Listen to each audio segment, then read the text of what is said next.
আমতা হাওড়া লাইনে ব্যাহত ট্রেন পরিষেবা। আমতা থেকে হাওড়া যাওয়ার পথে ট্রেনের চাকায় হঠাৎ কোনো আওয়াজ হওয়ায় রেলের চালক ট্রেন থামিয়ে দেন। প্রায় ১.৫ ঘন্টার বেশি সময় ধরে বাঁকড়া নয়াবাজ স্টেশনে ট্রেন দাঁড়িয়ে থাকে। সমস্যায় পড়তে হয় নিত্যযাত্রীদের। ক্ষোভ প্রকাশ করেন রেল যাত্রীরা। অপরদিকে রেল সূত্র মারফত জানতে পারা যাচ্ছে, যান্ত্রিক ত্রুটির ফলে এই সমস্যা তৈরি হয়েছে। রেলের ইঞ্জিনিয়াররা ঘটনাস্থলে এসেছেন। এখনো পর্যন্ত ট্রেন বাঁকড়া নয়াবাজ স্টেশনে দাঁড়িয়ে রয়েছে।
বলছি আমরা কলকাতায় যাচ্ছিলাম, অনেক বেলা হয়ে গেছে, 10টা 10:30টার মধ্যে হয়ে গেল। ট্রেনটা খারাপ হয়ে 10:30 থেকে বসে আছে, আর ট্রেনও আছে না, ওইদিকে যেতেও পারছি না। রিটার্ন ওনারা বাইরে যাচ্ছিলো, ব্যাঙ্গালোরের টিকিট ক্যান্সেল হয়ে গেছে, যেতে পারেনি, এসব বসে আছি আমরা।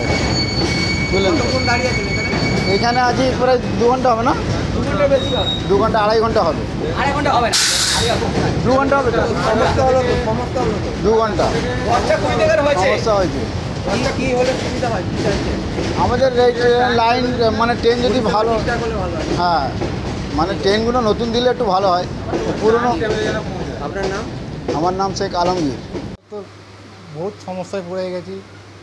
10টা ট্রেন এখনও এই যে সবে চলে গেল, 1 ঘন্টার উপর হয়ে গেল। এখন দাঁড়িয়ে আছি, বাড়িতে চলে যাবো। যাবেন আপনারা? যাতুম হাওড়া, কিন্তু এখন বাড়ি চলে যাবো। হ্যাঁ, হ্যাঁ। ঠিক আছে। আপনার নাম? শেখ ইরফান।